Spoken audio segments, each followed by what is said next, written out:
தாவரிசை வார்த்தைகள். தாவரிசை என்னென்னு நமக்கு ஏற்கனவே முன்னாடி வகுப்பில் நம்ம பார்த்துட்டோம். தாவரிசை என்னென்ன? தாத்தா, தீத்தி, தூத்து, தேத்தே, தை, தோத்தோ, தௌ. தாமலை புள்ளி வச்சா இத்து.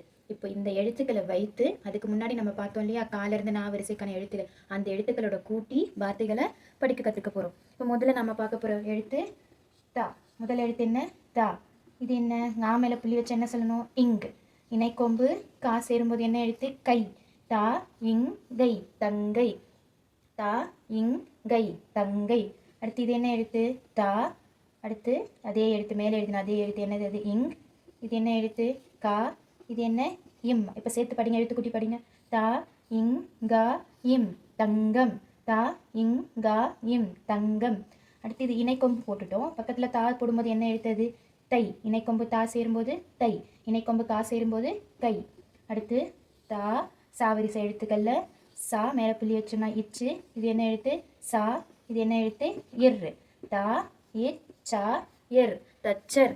தா இச் சா இர் தச்சர். அடுத்து இது என்ன எழுத்து? தா. இது என்ன எழுத்து? சா. இது என்ன எழுத்து? மா மேலே புள்ளி வச்சோம்னா என்ன சொல்லணும்? இம். தா சா இம் தசம். தா சா இம் தசம். தசம்னா 10. அடுத்து இப்போ தா எழுதிட்டோம். அது பக்கத்தில் ஒரு துணைக்கால் போடுறோம். என்ன சொல்லணும்? தா. தா பக்கத்தில் துணைக்கால் சேரும்போது தா. இது என்ன எழுத்து? கா. இது என்ன எழுத்து? இம். இப்போ எழுத்து கூட்டி படிங்க. தா கா இம் தாகம். தா கா இம் தாகம். இந்த தா எழுத்து எடுத்துக்க போகிறோம். தா. இது என்ன? ஞா. ஞா மேலே புள்ளி வச்சோம்னா இஞ்சு. இது என்ன? இணைக்கொம்பு சா சேரும்போது சை. தெரியுதா? தா இன் ஜை. எழுத்து கூட்டி படிக்கும்போது தா இன் ஜை தஞ்சை. தஞ்சைங்கிறது ஒரு ஊரோட பெயர். அடுத்து இது என்ன எழுத்து? தா. டா மேலே புள்ளி வச்சா டா வரிசையில் படிச்ச ஞாபகம் இருக்கா? இட். இது என்ன எழுத்து? டு. தா இட்டு தட்டு. அதுவே ஒரு ஒற்றை கொம்பு தா போட்டால் என்ன சொல்லணும்? தே. கூட ஒரு துணைக்கால் போடும்போது தோ. தோ மேலே எழுதின இட்டு. இந்த டு எழுத்துக்குட்டி படிக்க பார்க்கலாம். தோ இட்டு என்னது? தொட்டு. தோ இட்டு தொட்டு. இது என்ன எழுத்து? தா. இது என்ன? 3 சுழி நான் போட்டால் என்ன சொல்லணும்? இன். நான் மேலே புள்ளி வச்சா இன். இது என்ன? டு. தா இன் டு தண்டு. தா இன் டு தண்டு. அடுத்து தா. தா பக்கத்தில் துணைக்கால் சேரும்போது தா. இது என்ன? இன். அடுத்து இது என்ன? டு. தா இன் டு தாண்டு. தா இன் டு தாண்டு. அடுத்து ஒற்றை கொம்பு தா துணைக்கால் போட்டோம்னா என்ன சொல்லணும்? தோ. அப்போது மேலேருந்து அதே எழுத்து இன். இன் இந்த டு. தோ இன் டு தொண்டு. தோ இன் டு தொண்டு. தொண்டுனா என்ன? ஒரு எதிர்பார்ப்பு இல்லாமல் மற்றவங்களுக்கு உதவி செய்கிறது. அவங்க நமக்கு மறுபடியும் உதவுவாங்க அப்படின்னு நினச்சி செய்யாமல் செய்கிற உதவி தான் என்னது? தொண்டு. அடுத்து இரட்டை கொம்பு தா. ஒரு துணைக்கால் போடும்போது தோ. மேலே இருக்காது 2 எழுத்தை சேர்த்து எழுதிக்கலாம். தோ இன் டு. தோ இன் டு தோண்டு. தோ இன் டு தோண்டு. பள்ளம் தோண்டு சொல்கிறோம் இல்லையா, அதுதான் தோ இன் டு தோண்டு. தா இண்டு தண்டு. தா சேரும்போது தாண்டு. தோ இருந்தால் தொண்டு.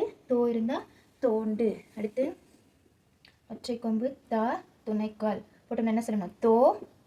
இணைக்கொம்பு கா சேரும்போது கை. தோ கை தொகை. தோ கை தொகை. அதுவே இரட்டை கொம்பு தா துணைக்கால் சேரும்போது தோ.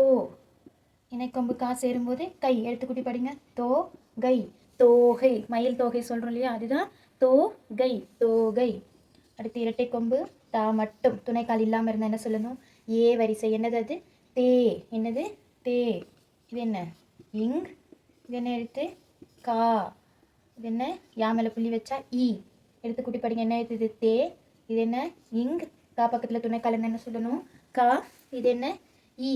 தே இங். தேங் கா ஈ காய் தேங்காய். தே இங் கா ஈ தேங்காய். அதுவே இரட்டை கொம்பு ஒரு தா என்ன போடணும்? தே. என்ன சொல்லணும்? தே. இது என்ன? இன். தே இன் தேன். தே இன் தேன். அதுவே இரட்டை கொம்பு தா போட்டுட்டு இது என்ன எழுத்துது? இல். தே இல் தேல். தே இல் தேல். அதே இரட்டை கொம்பு தா போடுறோம். பக்கத்தில் ரா எழுதுகிறோம். என்ன சொல்லணும்? தே எர் தேர். தே எர் தேர்.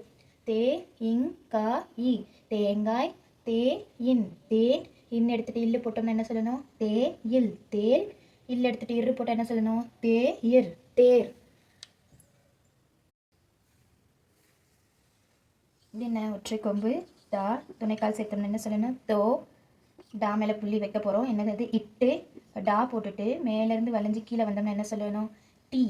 தோ இட்டி. என்னது? தொட்டி. தோ இட்டி தொட்டி. தண்ணீர் தொட்டி, மண் தொட்டி, செடி தொட்டி எல்லாம் சொல்கிறோம் இல்லையா? அதுதான் தோ இட்டி தொட்டி. அதுவே ஒற்றை கொம்பு. தா ஒரு துணைக்கால். என்ன? தோ மேலே இருக்கிற இட்டு, இந்த டி பக்கத்தில் ஒரு புது எழுத்து சேர்க்க போகிறோம். என்னது? அது இல்லை. இப்போ என்ன சொல்லணும்? தோ இட்டி இல் தொட்டில். குழந்தையெல்லாம் படுக்க வச்சு தூங்க வைக்கிறாங்க இல்லையா? அது பேர் என்ன சொல்லலாம்? தோ இட்டி இல் தொட்டில். அடுத்து இணைக்கொம்பு. தா சேரும்போது முன்னவே என்ன படித்தோம்? தை. என்னது அது? தை. அடுத்து சா. இது என்ன? தா இம். ரொம்ப எளிமையான வார்த்தை. என்னது? படிங்க எழுத்துக்குட்டி. சா தா இம். சதம். சதம்னா 100. சதம்னா 100. இதுக்கு முன்னாடி சா, இங்கே தா இருக்கா, அதுக்கு முன்னாடி ஒரு எழுத்து சேர்க்குறோம். என்னது அது? ஏத். பக்கத்தில் ஒரு தா இம். சா இத் தா இம். சத்தம். இறைச்சல் சொல்கிறோம் இல்லையா? சா இத் தா இம். சத்தம். இந்த சா இருக்கு இல்லையா? இந்த சாவோட கூட ஒரு நேர்கோடு சேர்க்கும்போது என்ன சொல்லணும்? சு. என்னது அது? சு இத். மேலே இருக்கிற தா, இது இம். என்ன படிக்கலாம்? சு இத் தா இம். சுத்தம். சு இத் தா இம். சுத்தம். இது என்ன எழுத்து? கா. பக்கத்தில் ஒரு துணைக்கால் சேரும்போது கா. இது என்னது? இது தாவோட கீழே வந்து மேலே போகும்போது து. கா து. காது. காது காது. இது என்ன? கீழே தா மாதிரி வந்துட்டு மேலே வளைஞ்சு போய் ஒரு நேர்கோடு போட்டோம்னா என்ன சொல்லணும்? து. என்னது அது? து. இது என்னது? இது டன்னகரம். அது 3 சுழி நான் சொல்லுவோம் இல்லையா? மேலேருந்து ஒரு வளைக்கோடு வரும்போது நீ. து நீ துணி. து நீ துணி. இந்த தூவோட மேலே ஒரு துணைக்கால் சேரும்போது என்ன சொல்லணும்? தூ. மேலே துணைக்கால் சேரும்போது தூ. இது என்ன? இன். தூ இன். தூண். தூ இன் தூண். அதுவே தூ எழுதிட்டோம். இந்த இன்னும் எழுதிட்டோம். இந்த டியும் எழுதிக்க போகிறோம். பக்கத்தில் ஒரு எழுத்து சேர்த்தோம்னா என்ன எழுத்து படிக்கலாம்? எல். து இன் டி இல் தூண்டில். து இன் டி இல் தூண்டில். மீன் பிடிக்கும்போது எப்படி பிடிப்பாங்க? தூண்டில் போட்டு தான் மீன் பிடிப்பாங்க. து இன் டி இல் தூண்டில். தோ இட்டி தொட்டி. தோ இட்டி இல் தொட்டில். தை சதம். சதம் முன்னாடி ஒரு தா முன்னாடி ஒரு இட்டு சேர்த்தோம்னா சத்தம். இந்த சா கூட ஒரு நேர்கோடு சேரும்போது சுத்தம். அடுத்து காது. காது. இந்த தூவோட நீ சேரும்போது துணி. தூவா மாறும்போது தூண். தூண் கூட டியில் சேரும்போது தூண்டில். இதே மாதிரி நம்ம எழுத்துக்களை படிச்சுட்டு வரும்போது கண்டிப்பாக தமிழ் எளிமையாக படிக்க கற்றுக்கலாம். அது எவ்வளோ பெரிய வார்த்தையாக இருந்தாலும் எழுத்துக்கூட்டி படிக்க எளிமையாக கற்றுக்க முடியும்.